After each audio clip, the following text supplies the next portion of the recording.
Agora, pessoal, a primeira lei da termodinâmica, né? Como é que ela se comporta nas transformações gasosas? Vamos lá.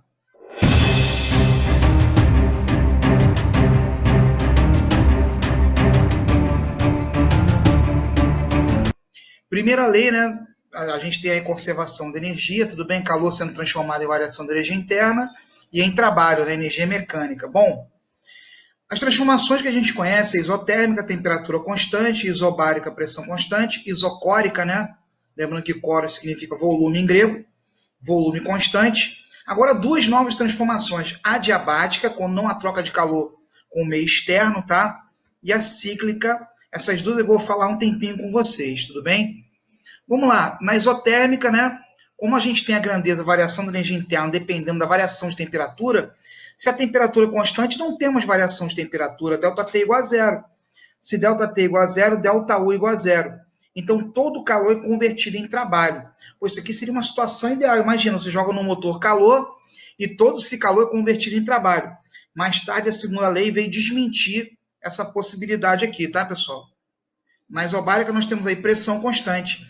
Cara, não tem nenhuma grandeza na primeira lei da termodinâmica que depende da variação de pressão. Então, tanto faz, a pressão pode ser constante, a pressão pode variar, a única que continua a mesma coisa, tá? A primeira lei não muda nada. Então, na transformação isobárica, calor continua sendo igual a ΔU mais trabalho. A pressão pode ser constante sem problema. Na isocórica, volume constante. Agora sim, o trabalho depende da variação de volume. Se não há variação de volume, se o gás não expande nem comprime, não temos trabalho. Tudo bem? Se ΔV é igual a zero, porque V é constante, trabalho é igual a zero.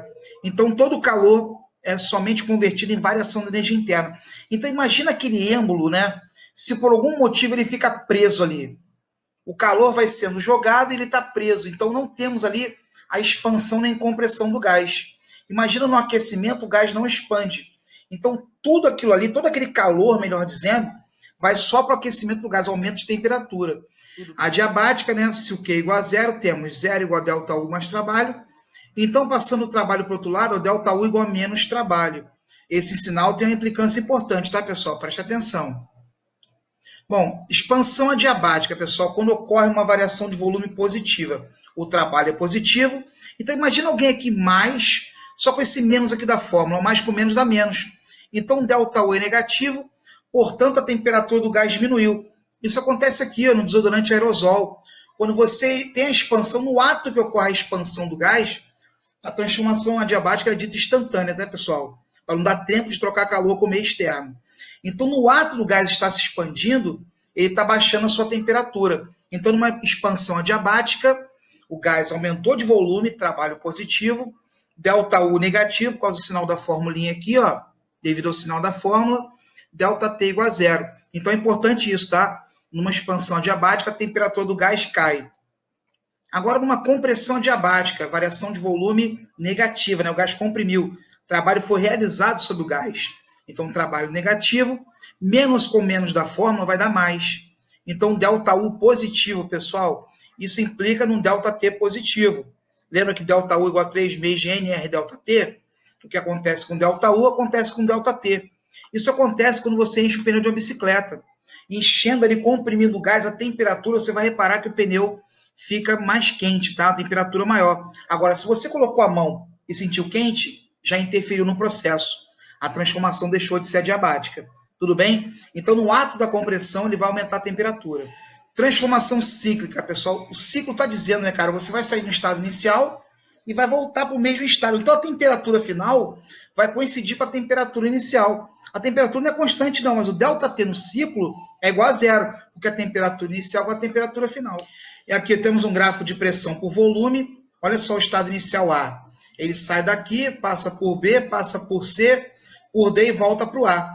Galera, e detalhe, se ΔT é igual a zero, ΔU é igual a zero, lembra? Então, todo o calor é convertido em trabalho.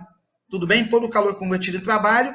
E lembrando que no gráfico, né, de pressão por volume, a área da figura geométrica formada aqui é numericamente igual ao trabalho. Então, calor é igual a trabalho e trabalho é numericamente igual à área. São todos iguais aqui nesse caso, tudo bem? Agora, depende do sentido das transformações, tá, pessoal? Vou mostrar agora. Então, o sentido, pessoal, de giro aqui vai determinar se o trabalho final é positivo ou negativo. O trabalho no ciclo, tá? Presta atenção. Primeiro, no sentido horário. Tá? No sentido horário. Toda a área abaixo dessa curva aqui representa um trabalho positivo. Tudo bem? Então, toda a área abaixo dessa curva um trabalho positivo. E voltando aqui, né, na compressão, toda a área abaixo dessa curva um trabalho negativo. Repara que a área positiva ela é maior que a área negativa, quer dizer, o gás expandiu mais do que comprimiu. O trabalho positivo supera o trabalho negativo. Então, o trabalho no ciclo, tá, que seria só essa áreazinha daqui, representa, né, essa área representa um trabalho positivo, um saldo positivo.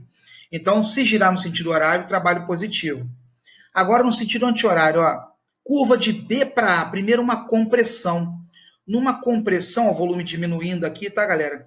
Numa compressão, o trabalho é negativo. Então, essa área aqui representa um trabalho negativo. E depois uma expansão de A para B. Essa área aqui abaixo, né, abaixo dessa curva, representa um trabalho positivo. Tudo bem? Repara que a compressão agora tem uma área maior que a expansão. Então, no final, o trabalho aqui é negativo.